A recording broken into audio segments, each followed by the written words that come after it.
Our next speaker is Deborah Weiss, a 9/11 survivor. Deborah Weiss was the primary writer and researcher for the book, this book right here, Council on American-Islamic Relations, Its Use of Lawfare and Intimidation, a tremendous guidebook to a very influential group in Hollywood. She's a regular speaker on the UN resolutions promulgated by the Organization of Islamic Cooperation in its quest to protect religion from, quote, defamation at the expense of free speech. She also authored a chapter in this book, Saudi Arabia and the Global Islamic Terrorist Network. Please welcome Deborah Weiss.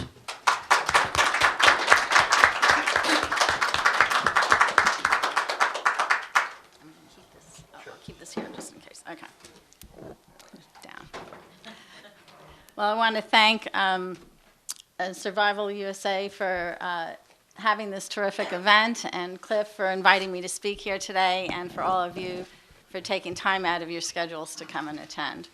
All of you, I assume, pay attention to the news. You hear what's going on with ISIS, with Hebdo, with the attacks in Copenhagen, Canada, and the beheading in the public streets of the UK, and other incidents of Islamic terrorism in Europe. What do all these groups have in common? First, they're terrorists. And second, they have an underlying motivational ideology. I want to be clear. I'm not saying that all people who identify themselves as Muslim adhere to this ideology or want to live under Sharia law any more than you or I. But those who engage in these acts absolutely have a goal of establishing an Islamic caliphate and implementing worldwide Sharia law. Make no mistake about it, there are other groups that have that exact same goal. For example, the Muslim Brotherhood and its front groups want the same thing. They differ only in their tactics. And because they are often methodical, peaceable, slow, and gradual, they're more pernicious because they slip under the radar unnoticed. And they're often also more effective for the same reason. For example, as Cliff mentioned, CARE, Council on American-Islamic Relations, holds itself out as a Muslim civil rights organization. It was founded in 1994 and spawned out of the Islamic Association of Palestine and Hamas, both state-designated terrorist organizations, and it basically serves as the propaganda wing for Hamas.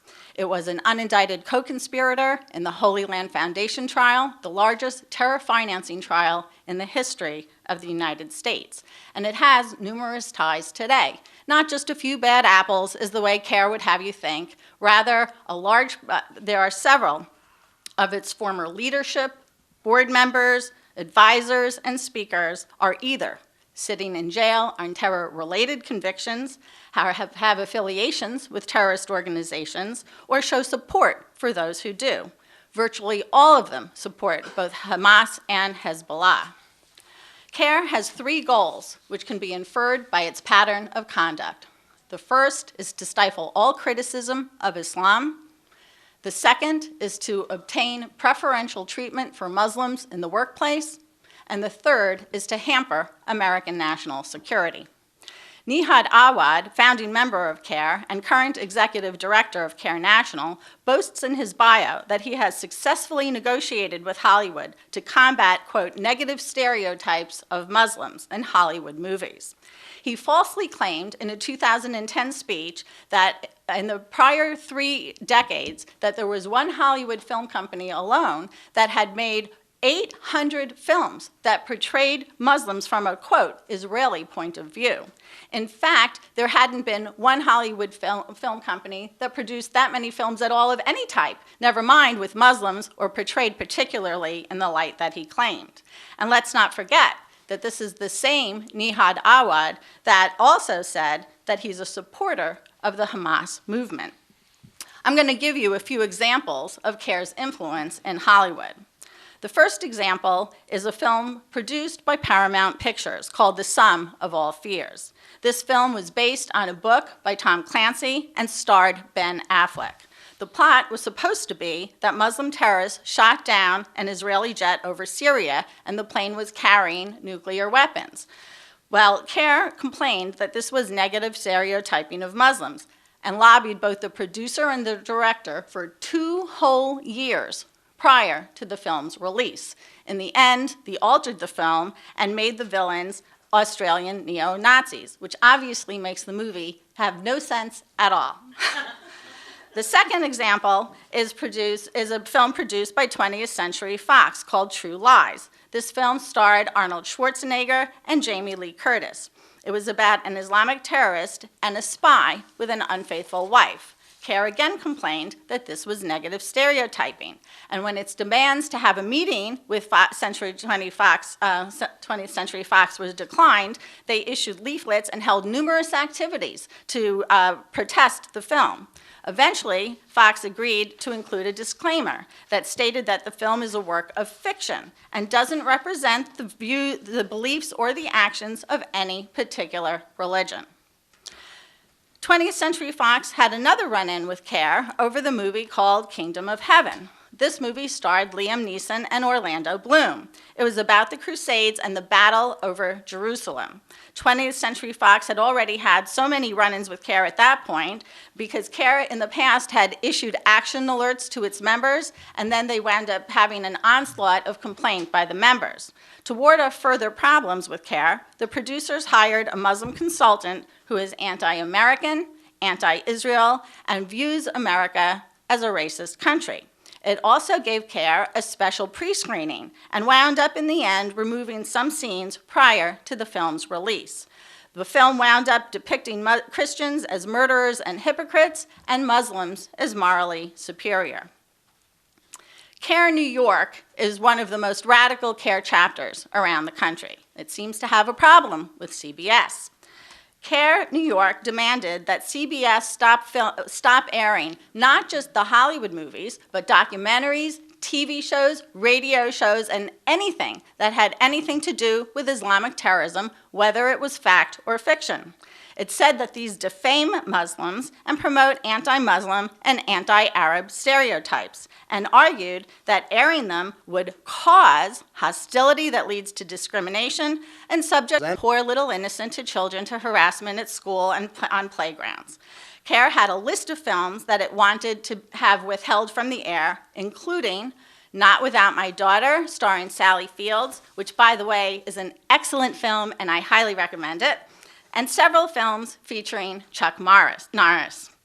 CARE started an online petition against CBS and launched a boycott of all CBS TV shows, and not just from their entertainment division. It was everything from their TV shows, their radio shows, from the entertainment division and the news division, as well as their advertisers. And it also made efforts to prevent any CBS productions from entering into the OIC countries. OIC is the Organization of Islamic Cooperation. At the time this happened, it was 54 Muslim-majority countries. Now it's 56, plus the Palestinian Authority. But basically, they worked with them to make sure no CBS productions went into there. In other words, they were trying to shut CBS down entirely. It's one thing to boycott a film or a certain type of film, but they were trying to shut down the whole company. The result was successful. CBS told the LA Times that in an upcoming film on terrorism, it would remove all depictions of Muslims. So it was a film about terrorism that had no Muslims in it. CBS also changed the title of at least one Chuck Norris film more than one time. CARE also had a problem with a film called Executive Decision, which starred Halle Berry and Kurt Russell. This was a Hollywood film about Islamic terrorists who hijacked a plane on the way from Greece to DC, and again, CARE made the same complaint that it promotes negative stereotyping. CARE also had a problem with the Fox TV hit series called 24 Hours. This was a series produced for the Fox channel and syndicated worldwide. It was about a counterterrorism agent who tried to thwart terrorist attacks, chemical attacks, biological attacks, and cyber attacks.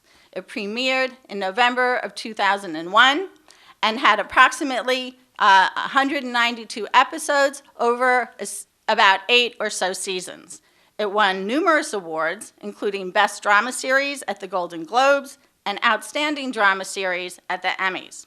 It portrayed villains from a wide range of backgrounds, including German, Russian, American, and Muslim. A January 2005 episode portrayed a Muslim family as part of a sleeper cell. In other words, 4 years into the series, they had an episode that portrayed a Muslim family as part of a terrorist organization. Shortly thereafter, CARE met with Fox to complain about its portrayal of Muslims as terrorists, saying that it would cause anti-Muslim prejudice. Fox capitulated and wound up cutting out of the series several scenes that portrayed Muslims in a negative light. Fox also permitted CARE to air its PSAs that showed Muslims from various backgrounds saying, "I am an American Muslim." And with yet another run-in on CARE for the exact same TV series, Fox issued a statement highlighting and emphasizing the fact that the villains came from all different backgrounds, and further, that the TV show was fiction, and Fox assumes that the audience can distinguish fiction from reality. I would be remiss if I failed to mention anything about Prince Alawid bin Talal and how he has some influence on these issues. He's one of the richest men in the world, for those of you who are not familiar with him, and a member of the Saudi royal family. He owns stock in Apple, Time Warner, Twitter, Four Seasons, Citigroup, and many, many other American corporations. You might remember that he offered former Mayor Giuliani a check for $10 million to help clean up 9/11, but not before he blamed American foreign policy and American support for Israel for the 9/11 attacks. Valiantly, Mayor Giuliani returned the check, something I think very few politicians would do today. CARE appears to be the go-to mouthpiece in the media and represents the Muslim community, whether they want them to or not. I mention this because Prince Alawid donated $500,000 to CARE in 2002 and CARE's defense of this is it was for its library project. Indeed, it was. What they did with that money was they disseminated Qurans that were banned from the LA school district. Liberal LA banned them because of their anti-Semitic commentary. I want you to keep in mind the recent revelations proclaimed by Zachariah Moussaoui, the so-called 20th hijacker of 9/11, who recently stated that members of the Saudi royal family donated to al-Qaeda and had involvement in 9/11, all of which they deny. I'm not saying that these allegations are true or that they specifically point to Prince Alawid. However, it is undeniable that the Saudi family, whether or not they had a direct financing of 9/11 or any other terrorist attacks, they indirectly fund them by spending money to export Saudi Wahhabi ideology. What is Saudi Arabia's #1 export?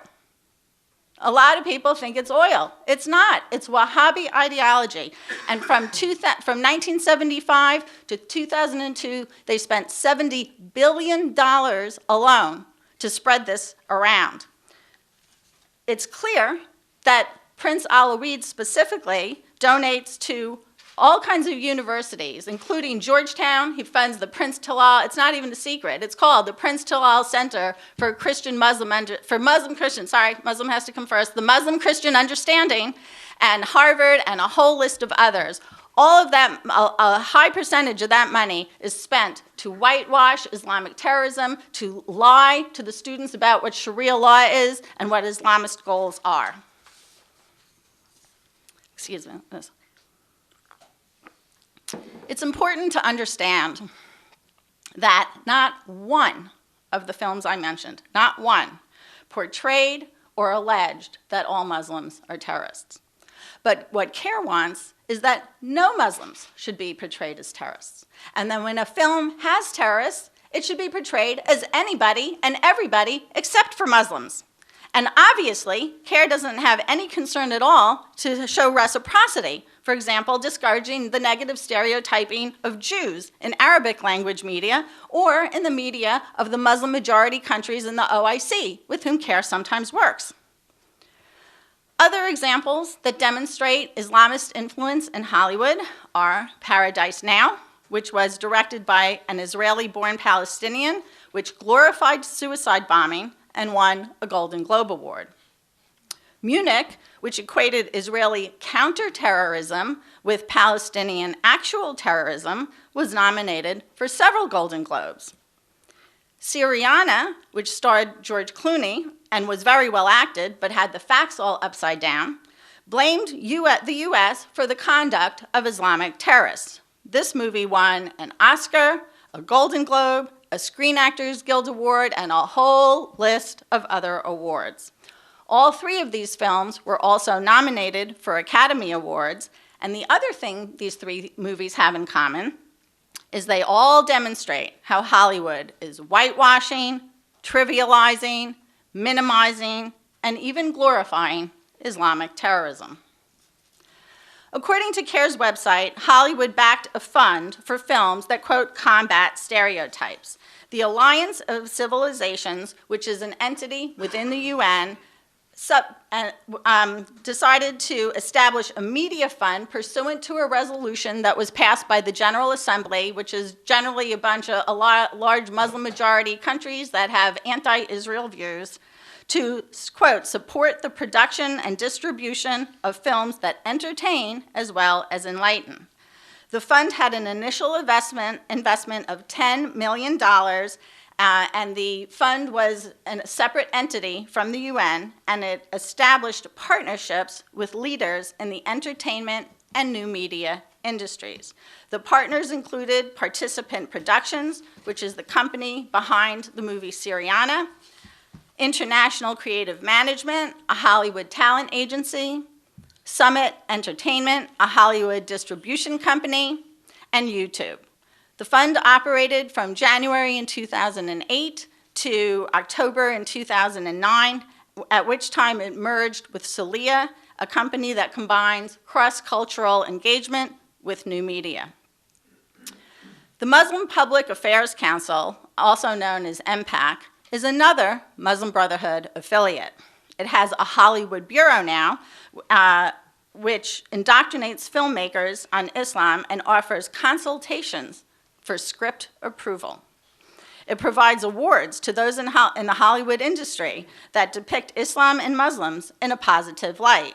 Past winners included Michael Moore, Alec Baldwin, and others.